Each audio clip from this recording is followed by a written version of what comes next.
నిన్న సాయంత్రం కూడా తన ఇంటికి నలుగురు మహిళలు వచ్చి కేర్ టేకర్స్ అంటూ కూడా మా ఇంటికి వచ్చి నా పైన దాడి చేయడానికి ప్రయత్నించారు. అయితే వాళ్ళందరినీ కూడా మా నాన్న బయటికి పంపించేశాడు వాళ్ళని అడ్డుకొని అని చెప్పేసి కూడా లావణ్య అయితే చెప్తా ఉంది. ఉన్న ఒక్క డోర్ను కూడా లాక్ను కూడా వాళ్ళు విరగొట్టేశారు. నా పైన దాడి చేయడానికి కూడా వాళ్ళు ప్రయత్నించారు అని చెప్పి లావణ్య నార్సింగి పోలీసులకైతే ఫిర్యాదు చేయడానికి వచ్చింది. అయితే ప్రస్తుతం మనతో పాటు లావణ్య ఉంది, మాట్లాడేటువంటి ప్రయత్నం అయితే చేద్దాం. ఏం జరిగిందని నిన్న మీ ఇంటికి నలుగురు మహిళలు వచ్చారు అని చెప్పి చెప్తా ఉన్నారు. ఇక్కడ పోలీసులు కూడా కేసు తీసుకోవట్లేదు అని చెప్పి మీరు మాట్లాడుతున్నటువంటి సందర్భం ఉంది. అసలు ఏం జరిగింది నిన్న? అక్నాలెడ్జ్మెంట్ ఇచ్చారండి, ఇన్వెస్టిగేషన్ అన్నది స్టార్ట్ చేయలేదు. అంటే కంప్లైంట్ ఇచ్చిన తర్వాత కూడా మళ్ళీ నిన్న మా ఇంటికి నలుగురిని పంపించారంటే వాళ్ళకి ఎంత ధైర్యం?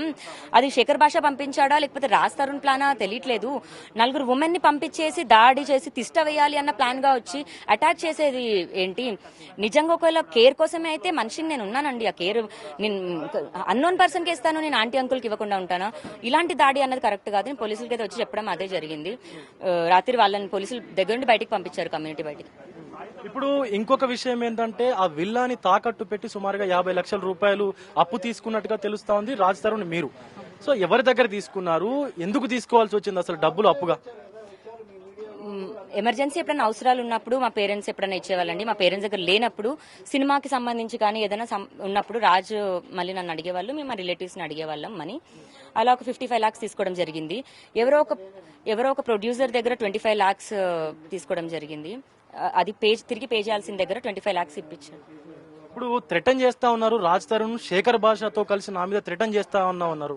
ఎలా ఎందుకు చేస్తారు? అసలు మీ మీద థ్రెటన్ చేయాల్సిన అవసరం ఏముంది రాజ్ తరుణ్ కి?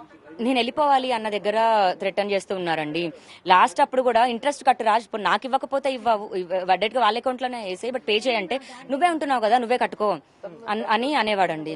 నేను రిక్వెస్ట్ చేస్తూ వచ్చాను వాళ్ళని, నా దగ్గర లేవండి, నాకు సర్వైవల్ కే కష్టంగా ఉంది, నేను ఇంట్రెస్ట్ ఎక్కడి నుంచి కట్టుకుంటూ వచ్చేదని. 2 years నుంచి కట్టట్లేదు రాజు. సో ఇంకా నిన్న జరిగిన గొడవలు, మొన్న జరిగిన గొడవలకి వాళ్ళు మనీ ఒకేసారి పే చేయమన్నారు, లేని పక్షంలో ఆక్యుపై చేసుకుంటామన్నారు. ఇప్పుడు అంటే వాళ్ళు ఏమైనా బెదిరించినటువంటి సందర్భం ఉందా, వాళ్ళ అనుచరులు గానీ ఆయన గానీ? లేదు, ఆక్యుపై చేస్తామన్నారు. అఫిడవిట్ లో కండిషన్స్ కూడా అవే ఉన్నాయి. 6 months 1 year నాకు ఇంకా క్లారిటీ లేదండి, 11 months అనుకుంటా. ఈ గడువులోపు ఇవ్వని పక్షంలో మేము ఆక్యుపై చేసుకుంటాం, ఏదో కండిషన్స్ అప్లై ఉంది, దాని ప్రకారం వెళ్తామని చెప్పారు. టోటల్ గా ఎంత టైం ఇచ్చారు? ఫస్ట్ 2 days అన్నారు, నేను 10 days అడిగాను. నిన్నటి నుంచి కౌంట్ చేసి 1 week అన్నారు, 6 more days. ఇప్పుడు పోలీసు అంటే నార్సింగి పోలీస్ స్టేషన్ దగ్గరకు వచ్చి ధర్నా చేస్తాను, పోలీసులు ఒకవేళ నాకు న్యాయం చేయకపోతే కమిషనర్ దగ్గర కూడా నేను వెళ్తాను అన్నటువంటి సందర్భం ఉంది. ఎందుకంటే పోలీసులు పట్టించుకోవట్లేదా మీ యొక్క కేసుని? పోలీసులు పట్టించుకోవడం కాదండి, నేను రాత్రి కూడా ఒక నలుగురు వచ్చేసి వాళ్ళు అంటే తిష్ట వేసి కూర్చున్నట్టుగా కూర్చున్నారు. ఆ స్పేస్ కూడా ఇవ్వట్లేదు, ఒక్క రోజు కూడా గాయానికి మాననివ్వకుండా అంత ఇబ్బంది పెడుతున్నారు నన్ను. నాకు న్యాయం జరగట్లేదు, ఇన్వెస్టిగేషన్ ఎందుకు చేయట్లేదు అని. బట్ నాకు వచ్చిన తర్వాత తెలిసింది ఇన్వెస్టిగేషన్ ఆఫీసర్ లేరు అని, ఎస్ఐ సార్ లేరు అని. ఈవినింగ్ కి వేరే ఆఫీసర్ని పంపిస్తామని చెప్పారు. ఇప్పుడు డ్రగ్ టెస్ట్ చేయించుకొని వచ్చి మరి నేను ధర్నా చేస్తానన్నారు, చేయించుకున్నారా డ్రగ్ టెస్ట్? డ్రగ్ టెస్ట్ కే వెళ్తున్నానండి. మీ మీడియా మిత్రులు అందరూ కూడా వస్తే కొంచెం బాగుంటుంది, మీ అందరి ముందే నేను ప్రూవ్ చేసుకున్న దాన్ని అవుతాను. తనపైన దాడికి యత్నించారు నలుగురు మహిళలు.